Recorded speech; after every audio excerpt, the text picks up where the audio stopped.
누가복음 10장 30절에서 37절까지의 말씀을 중심으로 강도가 참 많습니다 라는 제목으로 함께 은혜의 말씀을 나누시겠습니다. 혹시라도 제목이 참 거시기하다 이렇게 생각이 드시는 분이 계시지 않을까 이렇게 싶어지는데요, 좀 쉽게 한번 느껴보려고 제목을 좀 쉽게 정했습니다. 여러분, 요즘에 아무나 지금 은행에 가서 나 통장 하나 만들어주세요 그러면 안 만들어줘요. 이제 통장 만들기 어렵습니다. 직업이 없거나 말하자면 세금 내는 재산이 없으면 통장 만들기 어려워요. 왜 그럴까요?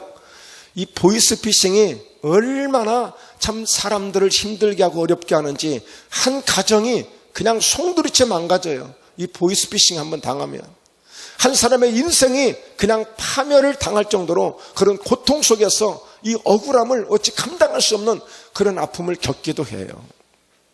그래서 이 보이스피싱들이 할 때 그런 그 차명, 다른 어떤 통장들을 이용해서 이렇게 돈을 막 빼고 넣고 이렇게 하게끔 하거든. 그래서 이제 통장을 못 만듭니다. 이제 확실하게 용도가 불분명하면 은행에서 통장 안 만들어줘요.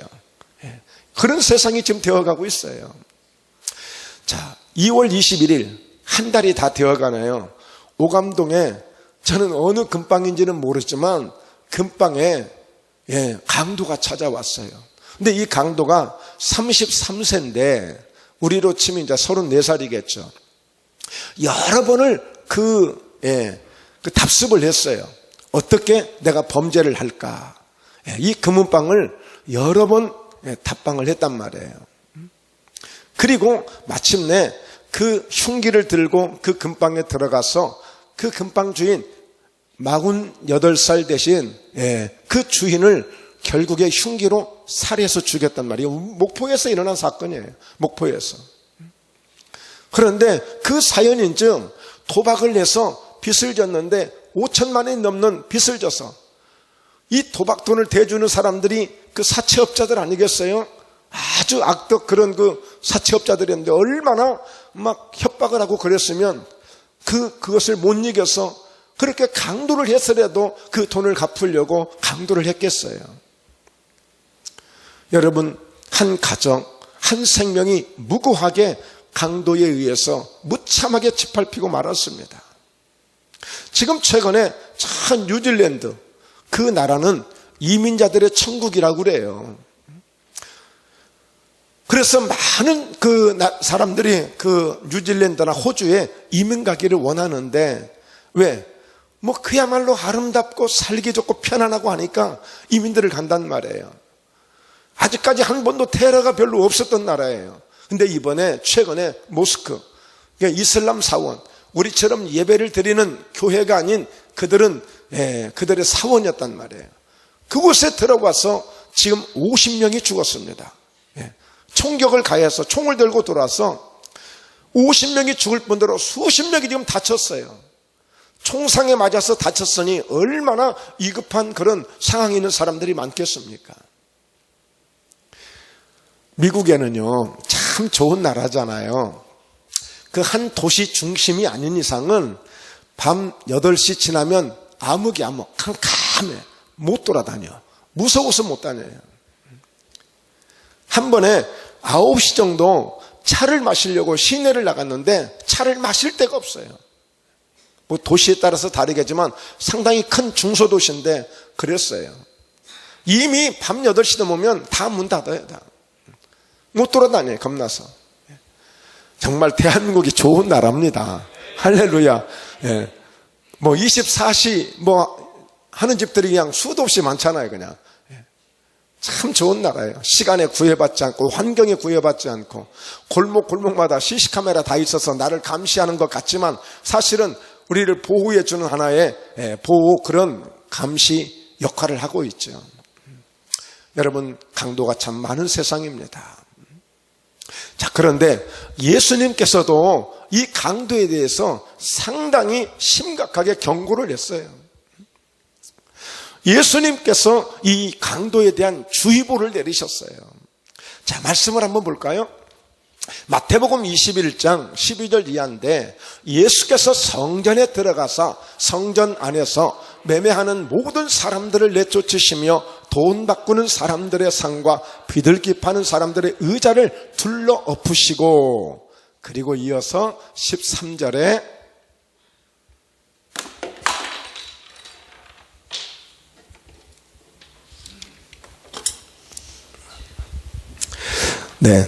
강도 이야기를 했더니 강도가 열을 받았나 봐요. 한번 이런 일이 없었는데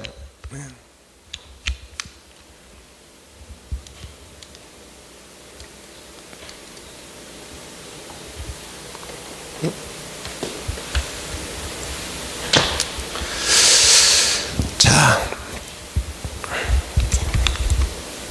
우리 옆 사람 인사합시다. 강도 조심하며 삽시다.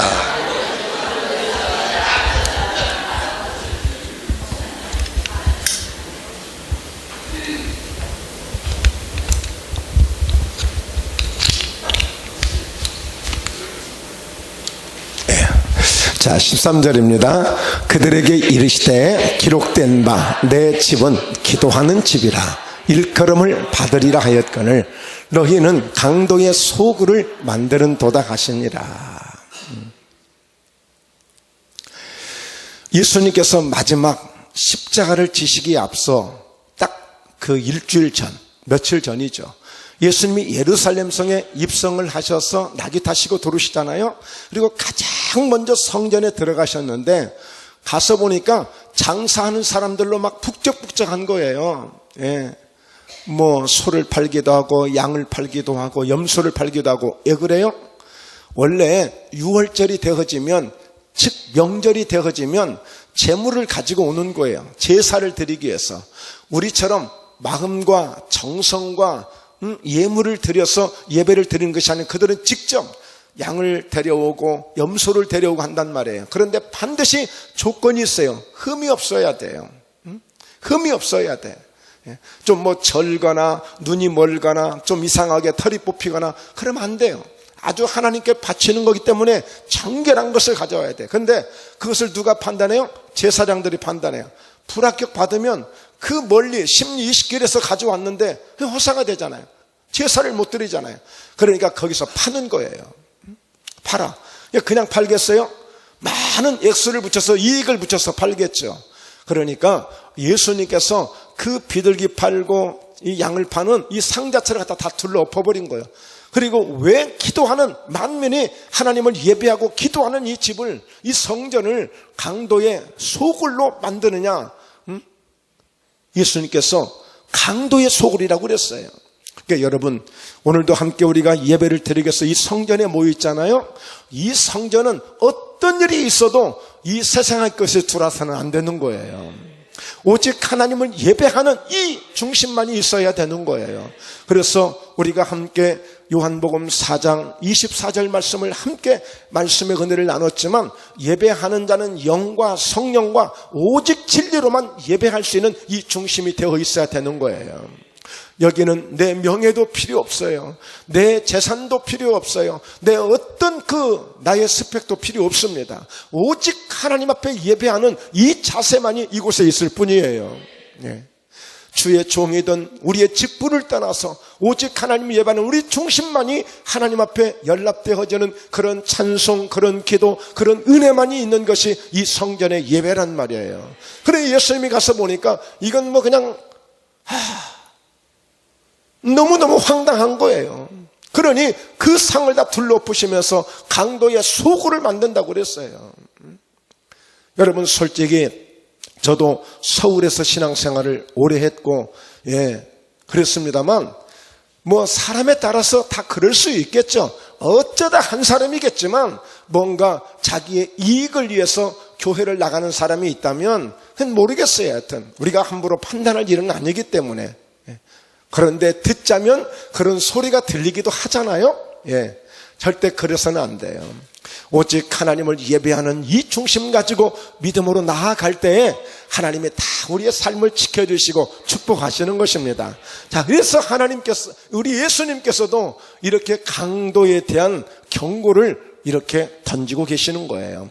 오늘 요한복음 10장 1절에도 보면 내가 진실로 진실로 너희에게 이르노니 문을 통하여 양의 우리에 들어가지 아니하고 다른 데로 넘어가는 자는 절도며 강도요 그랬어요. 오직 요한복음 14장 6절에서도 말씀했지만 내가 길이다, 내가 진리다, 내가 생명이다, 나로 말미암지 않고는 아버지께로 하나님의 나라의 천국에 절대 올 수 없다고 말씀하고 있어요. 그러니까 오늘 반드시 예수님은 양의 문이다 그랬어요. 양의 문. 오늘 문을 통과해서만이 양이 들어올 수 있는 것이고 그 문이 아닌 울타리를 넘어서고 담을 넘어서 들어오는 것은 절도고 강도다 그런 거예요. 그러니까 예수님은 바로 양의 문, 우리를 양으로 비유하시고 반드시 우리는 예수님을 통해야만 하나님을 만날 수 있는 것입니다.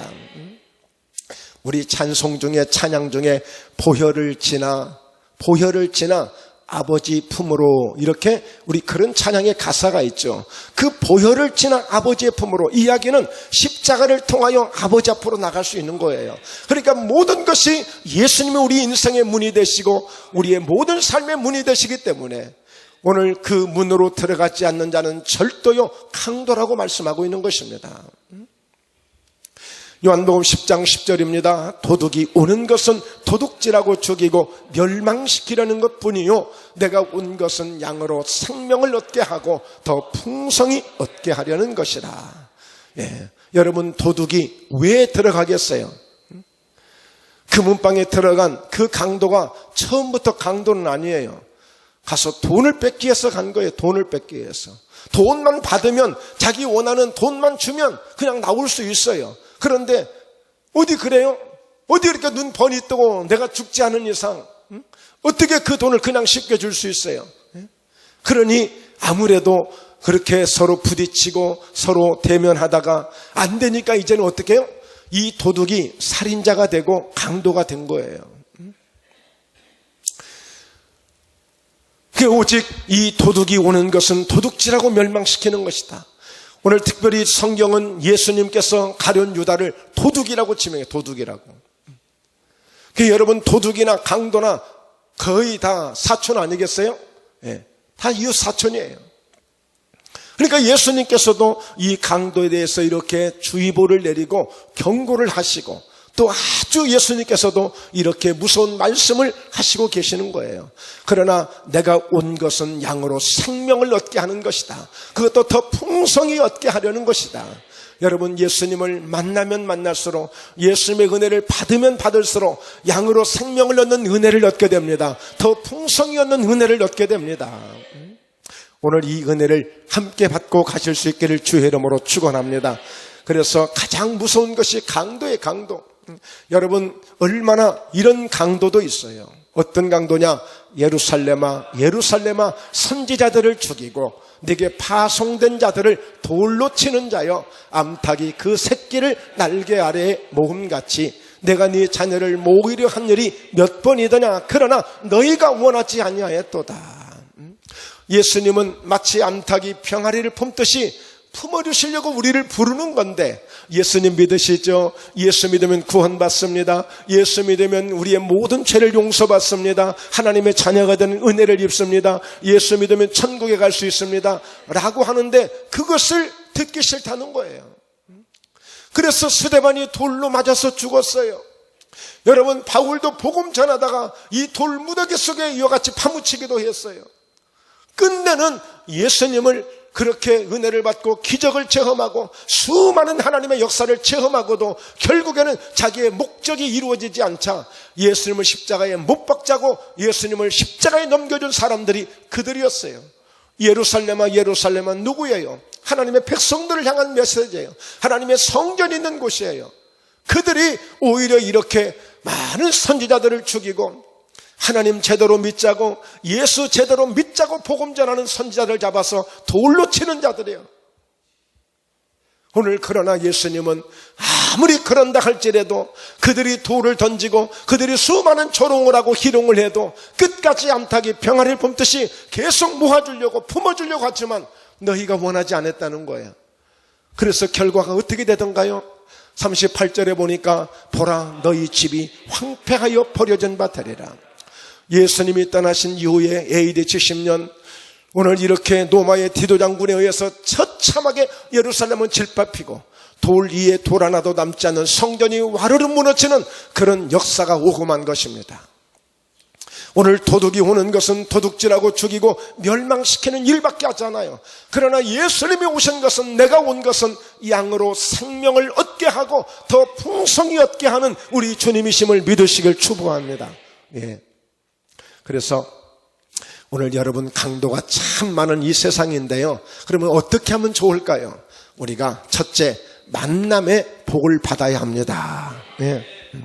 자, 서로 우리 손을 잡아주시면서 우리 만남의 복을 받읍시다. 이미 우리는 만남의 복을 받은 사람들입니다. 여러분, 어떤 사람은요, 응애하고 태어나긴 태어났는데 그 아빠와의 만남, 엄마의 만남이 불행하게 출발되는 사람들도 있어요. 얼마 되지 않아서 회해로 아니면 전혀 남모르는 집으로 입양되기도 하고, 이 만남이 정말 시작부터 뭔가 어그러진 사람들도 있어요. 만남이 얼마나 중요한지 몰라요. 그러나 오늘 여러분들은 정말 좋은 만남들이 되셨겠죠? 우리가 살면서 많은 만남이 있지 않습니까? 친구와의 만남, 좋은 친구를 만나면 함께 서로 인연이 되지만 나쁜 친구를 만나면 함께 잘못되는 경우도 있지 않습니까? 선생님과의 만남이 얼마나 중요합니까? 선생님과의 만남이. 그리고 우리가 살면서 군대에 가서 서로 전우의 만남도 있고, 다양한 사업을 하면서 또 서로 사업가의 만남이 있고, 또 직장에 들어가서 직장에 또 동료 만남이 있고, 다양한 만남들이 있지 않습니까? 이 만남이 굉장히 중요한 겁니다. 그러나 그 어떤 만남도 다 중요하지만 우리가 이 세상에서 혹은 또 강도를 만나고 혹은 또 어려움을 만났을지라도 예수님을 제대로 만나면 위대한 성공이 될 수 있는 것입니다. 예수님을 만나는 것보다 더 좋은 복이 없어요. 지난주에도 말씀드렸죠. 인생의 방향은 하나님을 만나면 끝나고, 영적인 방향은 목포 예담교회를 만나면 끝난다. 만남의 복을 받아야 돼요.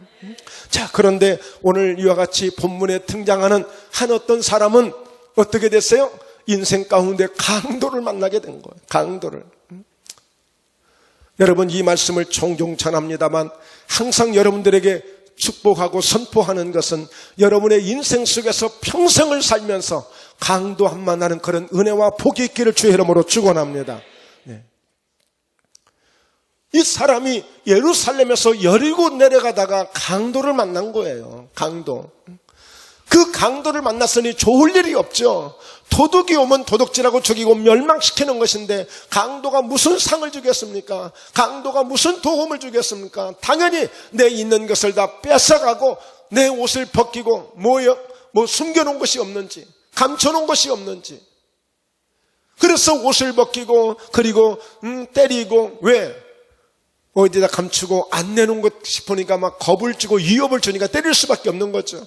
그러니까 거의 죽은 것을 버리고 갔더라 그랬어요. 지금 숨만 까딱까딱 숨만 유지하고 있는 거지 죽을 바 다름없는 그런 사람이 되도록 얼마나 때렸는지 그렇게 만들어버린 것입니다.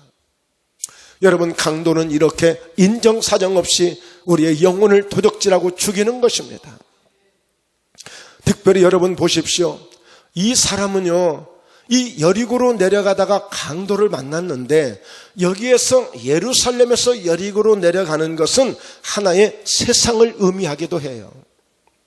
뭔가 내 인생의 야망을 위해서, 뭔가 내 인생의 목적을 위해서, 모르겠어요. 이 사람이 어떤 좋은 목적을, 선한 목적을 가졌는지는 모르겠지만 어쨌든 우리가 이 예루살렘에서 여리고로 내려가다라고 하는 것을 우리가 깊이 묵상하다 보면 예루살렘은 예배가 있는 곳이에요. 성전이 있는 곳이에요. 하나님을 찬양하는 곳이에요. 여리고는 일반적인 세상이에요. 자, 그것을 볼 때에 이제는 뭔가 새로운 어떤 자기의 인생의 야망을 위해서, 인생의 무엇인가 자기의 꿈을 위해서 내려갔는지는 모르겠지만, 그러나 내려가다 강도를 만난 거예요. 여러분, 시편 1편 1절에 복 있는 사람은 악인들의 꾀를 따르지 아니하고 죄인들의 길에 서지 아니하고 오만한 자들의 자리에 앉지 아니하고. 할렐루야. 앉을 자리가 있고 서야 될 자리가 있고 가야 될 자리가 있는 거예요. 오늘 여러분, 우리는 주님과 함께 동행하며 언제나 늘 하나님과 함께함으로 만남의 복을 받는 은혜가 있기를 주의 이름으로 축원합니다. 어디를 가든지 좋은 사람을 만날 때 결정적인 만남을 통해서 내 인생이 달라지기도 하는 거거든요. 우리는 늘 부정적인 생각만 할 수 있습니다. 안 좋은 사람만 생각할 수 있는데, 여러분, 오늘 하나님과 함께하고 주님과 함께하는 사람에게는 좋은 결정적인 인생의 만남을 이루는 은혜의 축복이 있게 될 줄로 믿습니다. 바로 그런 복을 받으시라는 거예요. 그런 복을. 그래서 정말 어떤 교회를 만나는 것이나 우리가 내 이웃을 어떤 사람을 만드는 것이나 굉장히 중요합니다. 정말 중요한 거예요. 자, 그래서 오늘 우리 인생 속에 이렇게 우리는 예루살렘으로 그리고 여리고로 내려가다 강도를 만난 사람이 있지만, 여러분, 누가복음 19장에 보면 이 여리고에서 완전히 인생이 반전된 사람이 있어요. 누구겠어요? 삭개오예요. 삭개오는 이 여리고에서 세상을 만난 것이 아니라 지금까지는 돈을 버는데, 자기의 목적을 이루는데 정말 모든 것을 올인했지만, 이제는 예수님을 만나는 일에 그가 나갔을 때에 예수님을 만나고 자기 인생에 그렇게 애쓰며 힘쓰며 자기가 쌓아놨던 모든 것들을 예수님의 영광을 위해서 아낌없이 던져버리잖아요. 네. 여러분, 우리가 이 강도가 많은 이 세상 속에서 살고 있어요. 언제 어디서 어떤 일이 일어날지 몰라요. 여러분, 술을 잔뜩 먹고 운전하는 사람 만나면 그건 그보다 더 심각한 강도가 없어요. 꼭 총 들고 칼 들고 나를 위협하며 찾아온 것만이 강도가 아니에요. 어쨌든지 내 인생에 나를 실패하게 만들고 내게 고통을 주고 어려움을 주는 그런 일이 있다면 그것이 내 인생을 향한 강도가 될 수 있는 것입니다.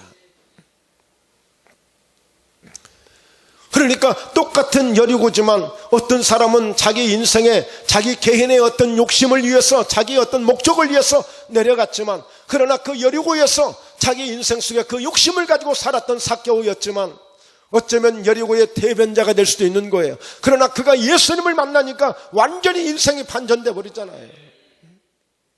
삭개오는 자기 동족으로부터 인정도 받지 못하는 아주 나쁜 놈, 나라를 팔아먹고 동족을 팔아먹고 피 빨아먹는 그런 아주 나쁜 사람으로 그렇게 인식이 되어 있던 아주 나쁜 사람이었어요.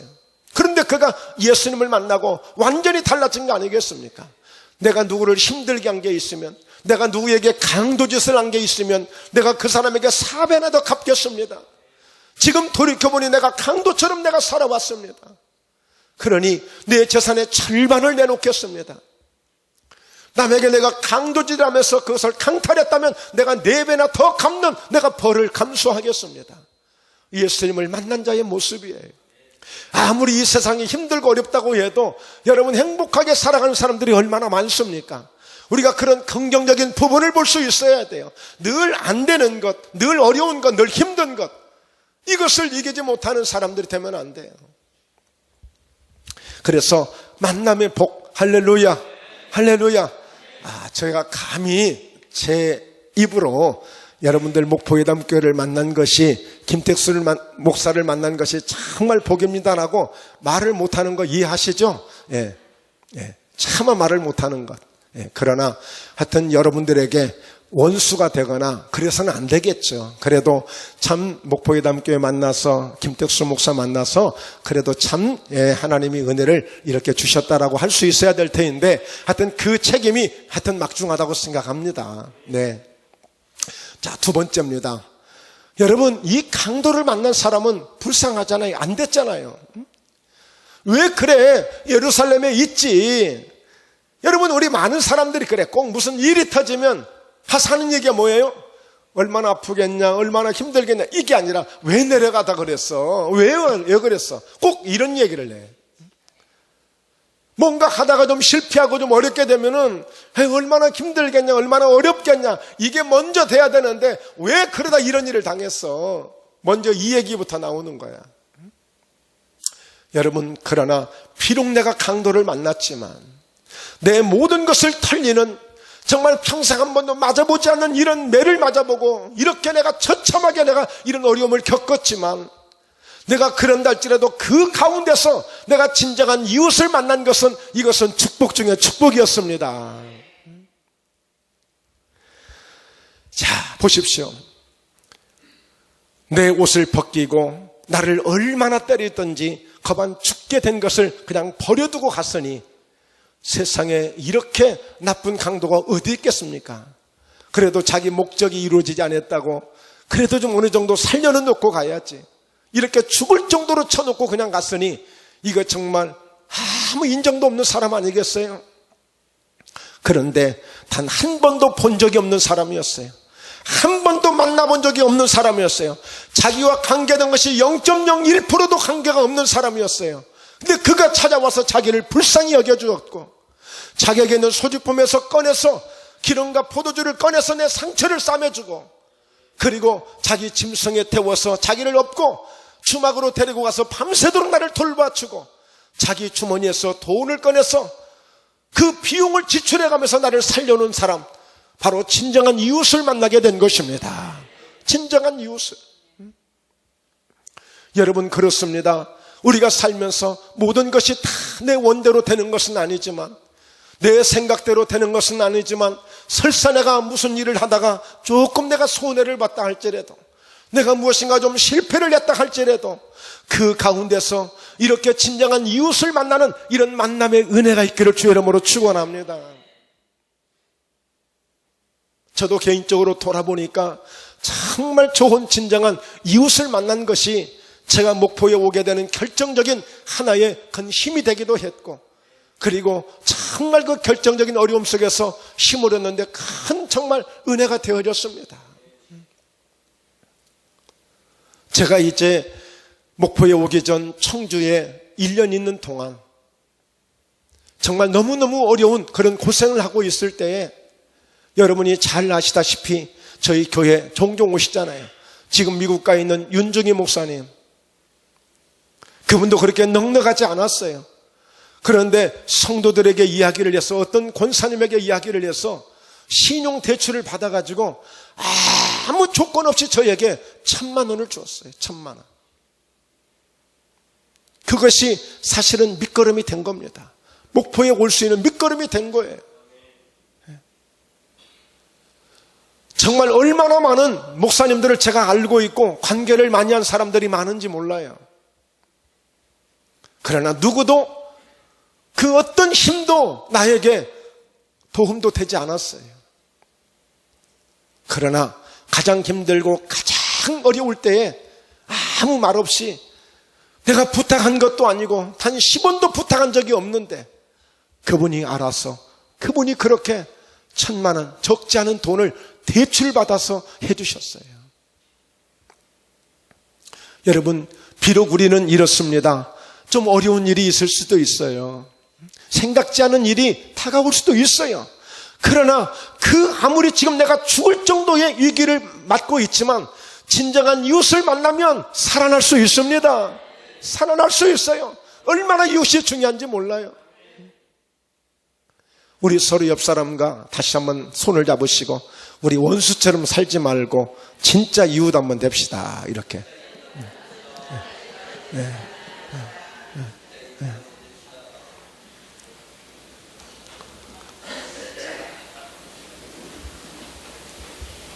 여러분, 정말 아찔해요. 그 목사님이 저에게 그런 어떤 힘을 주지 않았으면 저는 어디 갈 생각 못 했을 거예요. 왜? 소도 언덕이 있어야 비빈다면서요. 비빌 언덕이 없는데 뭘 어떻게 비기겠어요? 하나님이 그렇게 진정한 이웃을 붙여주시고 역사해 주시더라고요. 오늘 비록 강도를 만났지만 한 번도 본 적이 없고, 한 번도 만난 적이 없고, 한 번도 이 얘기를 들어본 적도 없는 이같이 생면부지의 사람이 자기에게 찾아온 거예요. 자기에게 찾아온 거예요.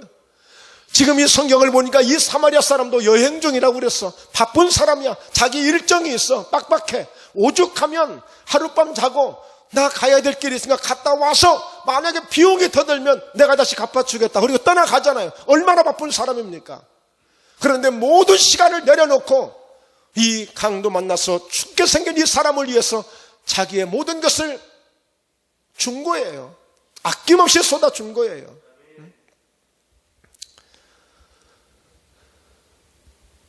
여러분 보십시오. 제사장도 그냥 지나갔다고 그랬어요. 레위인도 그냥 지나갔다고 그랬어요. 제사장은 누구입니까? 어쩌면 오늘도 그럴듯하게 설교하고 있는 김택수 목사가 아닌지 모르겠습니다. 어쩌면 오늘 또 열심히 아이고 저희 교회 오셔서 감사합니다. 할렐루야 할렐루야 찬양하는 혹시라도 우리 교회 집사님은 아닌지 모르겠습니다. 평소에 그렇게 나를 돌봐줄 것 같고 진정한 내 이웃 같고 정말 어떤 일이 있어도 나를 항상 내 편이 되어주고 나의 힘이 되어주고 나와 함께할 것으로 생각했는데 막상 내가 강도를 만나서 고통당하고 어려움을 겪고 아이고 죽겠네 나 죽겠어요 해도 눈 한 번 돌리지 아니하고 손 한 번 잡아주지 않고 마음 한 번 주지 않는 그런 제사장 레위인이 아닌지는 한번 돌아봐야 된다는 거예요. 여러분 제사장이라고 그랬어요. 아주 뚜렷하게 이야기하고 있어요. 제사장이면 누구보다도 가장 먼저 나서서 그 강도 만난 사람을 손잡아주고 그를 빨리 이렇게 응급조치해야 되겠죠. 레위인이었어요. 레위 지파는 특별히 하나님이 선택한 지파들이에요. 그들은 가나안 땅에 들어가서 그 땅도 받지 않았어요. 왜? 성전에서 나는 것으로 하나님이 주시는 것으로 그 레위 지파는 그렇게 살아가도록 돼 있어요. 하나님이 특별히 선택한 구별한 그런 지파였어요. 그러면 정말 누구보다도 하나님의 사랑을 더 실천해야죠. 예수님의 사랑을 더 실천해야죠. 그런데 세상에 강도 맞은 사람을 보고도 피하여 지나간 거예요. 보고도 피하여. 그러니까 이 강도 만난 사람은 지금 강도를 만나서 받은 상처, 아픔보다도 어떻게 제사장이 그냥 지나갈 수 있고 어쩌다가 이 레위인이 그냥 지나갈 수 있느냐에 따라 이게 더 아픔이 큰 거예요. 왜? 강도 만났던 이 사람은 그래도 죽게 생겼을 때에 부르지도 못해. 뭐라고 소리도 지를 힘이 없어. 그런데 제사장이 오는 것 같아. 순간 마음속에 무슨 생각이 들었어요? 그래도 하나님은 나를 버리지 않는구나. 내가 비록 강도를 만났지만 나를 버리지 않는구나. 어떻게 이 시점에 마치 하나님이 딱 무슨 드라마를 만드시는 것처럼 어떻게 딱 예비했다가 여호와 이레 하나님이시라고 하더니 어떻게 제사장이 나를 이렇게 보고 찾아오는가. 그 순간 생각했을 거예요.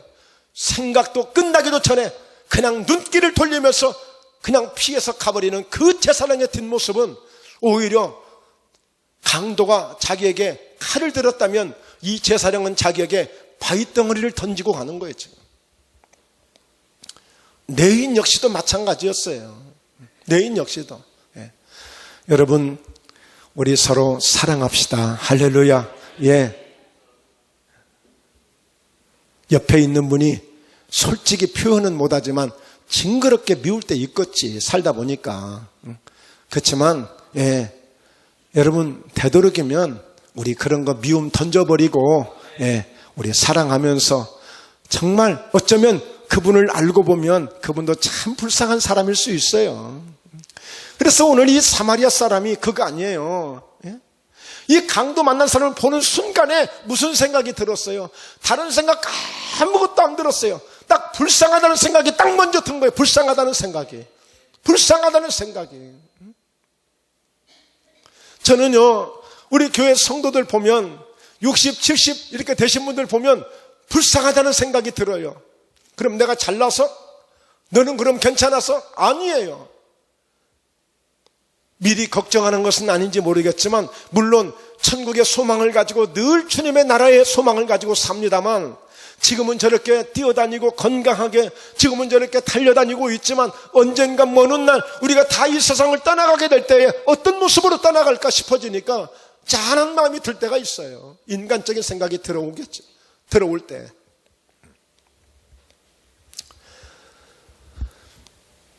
여러분, 세 번째입니다. 이제 나도 누군가에게 이웃이 되어야 돼요. 나도 누군가에게. 누군가 내가 좋은 이웃을 만나는 게 내게 복이고 내게 축복이지만, 그렇게 내가 기대하는 만큼 나도 누군가에게 진정한 이웃이 되어줘야 되는 거예요. 이게 오늘 예수님께서 말씀하신 중심입니다. 핵심입니다. 자, 이르되 자비를 베푼 자니이다. 예수께서 이르시되 가서 너도 이와 같이 하라. 오늘 이 강도 만난 자의 이웃에 대한 이 말씀은 우리가 30절부터 읽었습니다만 25절부터 시작된 거예요. 어떤 율법 교사가 와가지고 예수님한테 시비 거는 거야. 마치 겸손하게 뭔가 알려고, 지식을 얻으려고 물어보는 것 같이 이렇게 하는데, 보면 예수님의 한번 심정을, 의중을 한번 헤아려보고 또 뭔가 토시를 달려고, 예수님 어떻게 영생을 얻습니까 하면서 마치 지가 뭐 똑똑한 척 그렇게 예수님께 나왔는데, 예수님한테 혼나죠. 성경에 뭐라고 기록돼? 너 율법 교사잖아. 마음을 나고 뜻을 나고 성품 하나님 사랑, 그렇게 하는 거야. 그러면서 이제 이 비유를 말씀해 준 거예요. 제사장이면 뭐하냐? 레위인이면 뭐하냐? 율법 교사면 뭐하냐? 아는 것 가지고 되는 거 아니지 않느냐? 머리만 가득하고 지식만 갖고 귀만 커져가지고 듣기만 했는데 가서 뭔가 진정한 이웃이 돼야지. 지금 이 메시지를 주고 있는 거예요. 이 메시지를. 그러니까 중요한 것은 가서 너도 이와 같이 하라는, 가서 너도 이와 같이. 가서 너도. 자, 여러분, 그렇지만 가서 너도 이와 같이 하라고 그랬는데 오늘 이 사마리아 사람을 보니까 그냥 그렇게 쉽게 된 게 아니죠. 가서 수고도 해야 진정한 이웃이 됩니다. 가서 헌신도 해야 진정한 이웃이 됩니다. 가서 자기 소지품에 있는 거 꺼내서 상처 싸매주고, 자기 짐승에 자기는 걸어가고, 그 환자는, 강도 만난 사람은 태워서 그저 편하게 갈 수 있도록 해주고, 그리고 가서 밤을 새워가면서 돌봐주고 상처를 싸매주고, 그리고 자기에게 있는 돈을 다 꺼내서 때로는 두 데나리온을 꺼내놓고 더 있으면 더 주었을 텐데, 그러니까 주인에게 더 들면 내가 다시 올 때에 그때 내가 갚겠습니다. 그렇게 얘기한 거예요. 여러분, 진정한 이웃이 되는 것이 그냥 되는 게 아니에요. 손 잡아줘야 되겠지만 때로는 우리가 정말 수고도 해줘야 되고 헌신도 해줘야 되고, 그렇게 해서 진정한 이웃이 되는 거예요. 여러분, 바라기는 정말 목포예담교회 교회가, 그리고 교회가라고 하는 것은 전 성도를 의미하는 것이고, 또 우리 성도님들 한 분 한 분들이 진정한 일은 이제 누군가에게 나도 이웃이 되어야 될 줄로 믿습니다. 때로는 먼저 내 가족에게도 진정한 이웃이 돼야 돼. 내 가족에게도. 그리고 서로 성도와 성도 간에도 진정한 이웃이 돼야 되고. 그래서 오늘 갑자기 그런 감동이 왔어요. 오늘 오후 예배 마치고 저기 해남 구성리에 있는 보혜 매실에 꽃 구경 한번 가려고 해요. 그 꽃만 봐서 어떤 뭐가 있겠습니까? 함께 나누고, 여러분, 초대교회는 항상 모이면 기도하고 흩어지면 전도하고 또 모이면 떡을 떼고 또 친교하고, 이것이 코에노니아 교제가, 이게 하나의 또 우리 신앙생활의 굉장한 중요한 하나의 모습입니다. 시간 되시는 분들 이따 오후에 한 3시에서 3시 반 사이에 출발하려고 하니까요, 직접 오셔도 되고, 가셔서 함께 사진도 찍고 함께 진정한 그런 이웃의 그런 교제도 나누실 수 있기를 바랍니다. 서로 섬겨주고, 서로 잡아주고, 그렇게 하면서 서로 이야기하지 못한 이야기도 나누고, 할렐루야. 여러분, 이따 오후 예배 때 매화꽃에 대해서 제가 좀 설교 좀 할게요. 그냥 꽃 보러 가는 거 아닙니다. 뭔가 배우러 가는 겁니다. 뭔가 배우러 가는 거예요. 그냥 가는 거 아니에요. 저 구경하는 거 그렇게 썩 좋아하지 않습니다. 매화꽃은 여기 옆집에도 있더라고요. 그러나 함께 가서 다시 한번 더 깊은 이런 교제도 됐으면 합니다. 할렐루야. 그리고요, 여러분, 진정한 이웃이 되는 것은요, 절대 어떠한 대가도 바라지 않습니다. 오늘 이 사마리아인을 보십시오. 무슨 대가를 바라던가요? 당신 잊지 말고 나 돈 2데나리온 들어갔어. 그리고 내가 이렇게 시간도 나 바쁜 사람인데 내가 이렇게 밤을 새며 당신을 위해서 돌봐줬어. 그러니까 나 잊으면 안 돼. 밥이라도 함께 사야 돼. 나 선물 하나 줘야 돼. 어떤 대가도 바라지 않았습니다. 예. 여러분, 무슨 일을 하면서, 더군다나 주의 일을 하면서 나 이렇게까지 했는데 나를 몰라준다고 그러고, 나 누구한테 이렇게까지 했는데 그 인간은 나를 모른다고 그러고, 그런 거 기대하지 마세요. 바라지 마세요. 예. 정말 저는 감사한 게, 여러분 성도들을 위해서 함께 기도하고 함께 사역을 합니다만, 정말 감사한 것은 그거예요. 어떤 것도 기대하지 않습니다. 바라지 않습니다. 그러나 여러분들에게 당부하고 싶은 것은, 주님을 향한 감사는 잊으시면 안 돼요. 주님을 향한 믿음은 잃으시면 안 돼요. 그러나 김택수 목사에게 얼마 이렇게 했기 때문에, 이 정도 했기 때문에 절대 기대하지 않습니다. 네, 커피 한 잔도 바라지 않습니다. 예. 여러분, 진정한 이웃은 그 어떤 대가도 바라지 않습니다. 어떤 대가도. 오히려 자기의 있는 것을 털어가면서 오히려 이와 같이 이웃을 살리고 있어요. 이게 진정한 이웃이에요. 예. 여러분, 그럴 준비 되셨나요? 할렐루야. 예, 여러분을 믿습니다. 목포예담교회는 진정한 이제 우리가 이웃들이 되어줘야 돼. 누군가에게. 오늘도 내 이웃이 되어주길, 내가 기다렸던 만큼 나를 기다리는 사람도 있단 말이에요. 우리를 기다리고 있는 사람들이 있단 말이에요. 그래서 결론입니다. 이제는 목포예담교회 간증이, 여러분 사도행전이 28장으로 끝났습니다. 그런데 사도행전은 여러분들이 아시다시피 예수님께서 이제 떠나가시면서 능력을 받아라. 능력 받으면 예루살렘, 유대, 사마리아와 땅끝까지 이르러 내 증인이 되게 될 것이다. 그러니 그 성령의 능력을 받아라.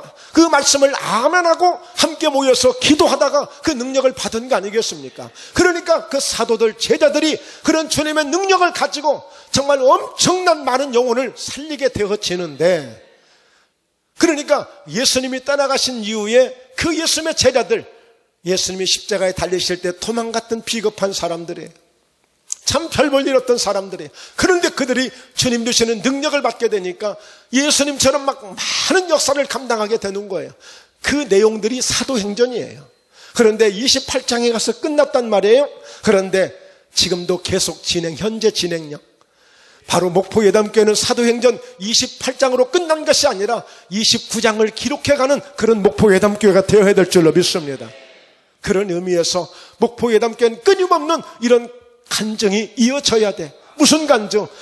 강도 만난 자들이 있었는데 질병으로 말미암아 강도를 만났고, 물질로 말미암아 강도를 만났고, 사업의 강도를 만나서 실패하고 좌절하고 절망 가운데 있는 강도 만난 자들이 오늘 목포예담교회를 만나서 예수님을 만나게 되어지고, 목포예담교회 성도를 만나서 오늘 교회로 인도함을 받고 주막으로 인도함을 받아서 마침내 살아나듯이 그런 역사를 만들어가는 교회가 되어야 된단 말이에요.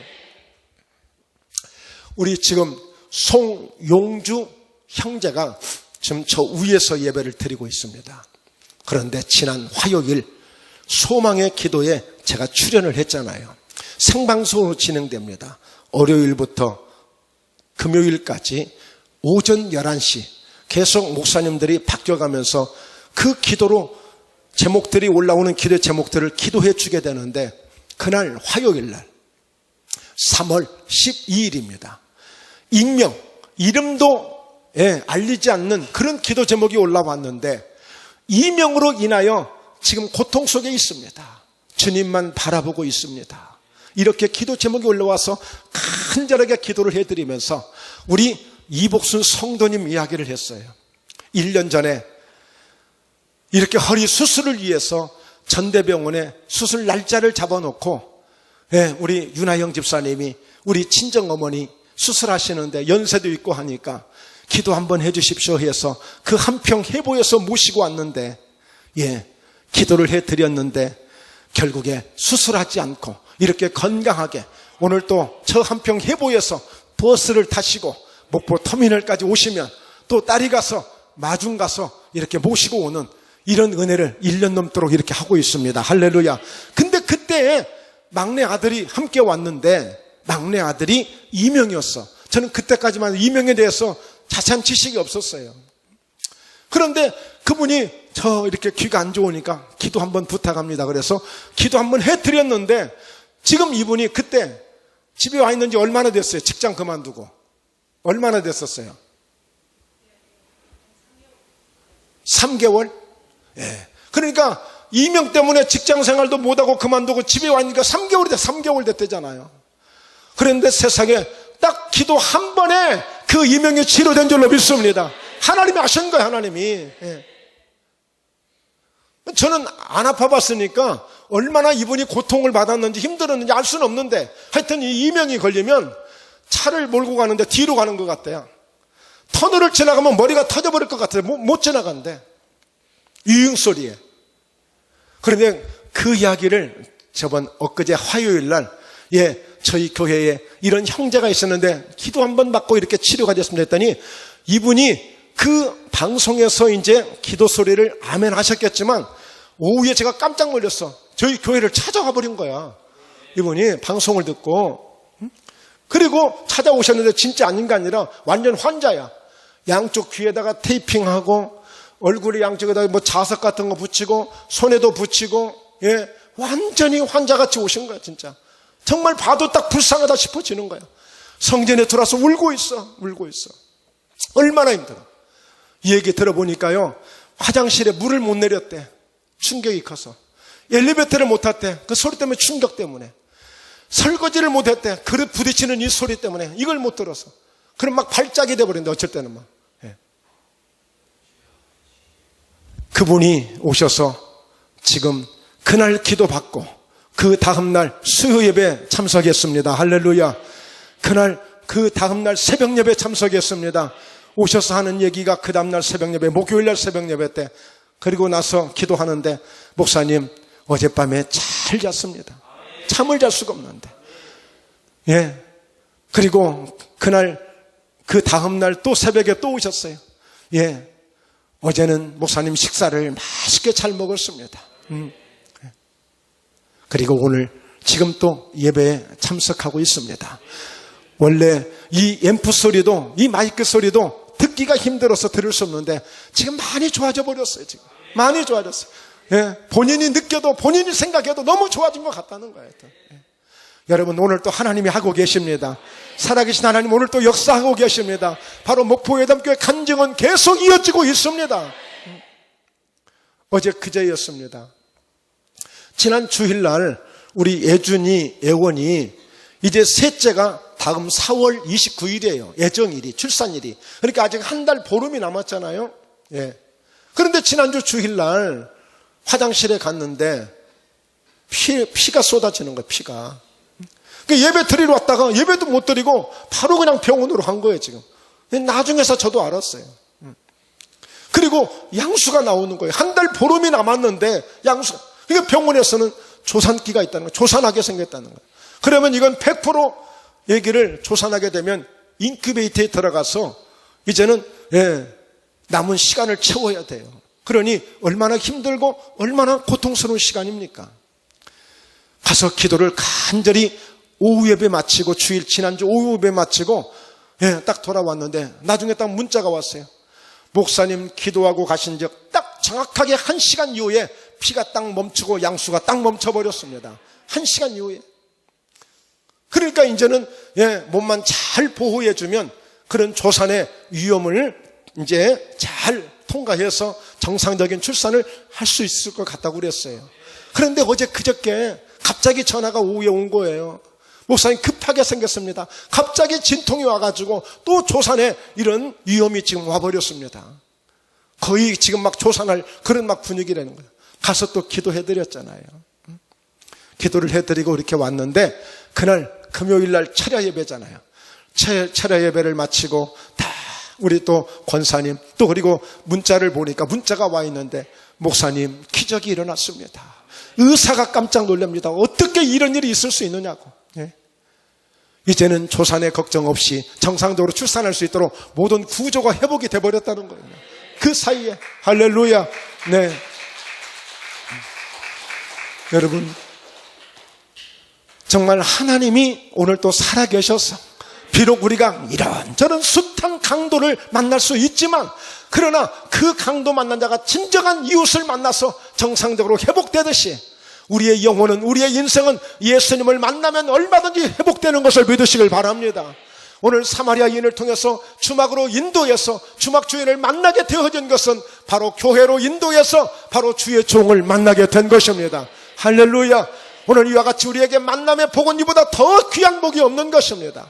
끊임없이 목포에 담게 성도인 것을 감사하시면서 하나님이 우리에게 귀한 사명을 주셔서 나도 이제 너도 이와 같이 하라, 진정한 이웃이 되겠다는 그런 각오와 결단을 가지고 오늘 멋진 그런 하나님의 귀한 종들로 날마다 승리하시길 주 예수 이름으로 축원합니다. 할렐루야, 할렐루야. 네, 기도합니다.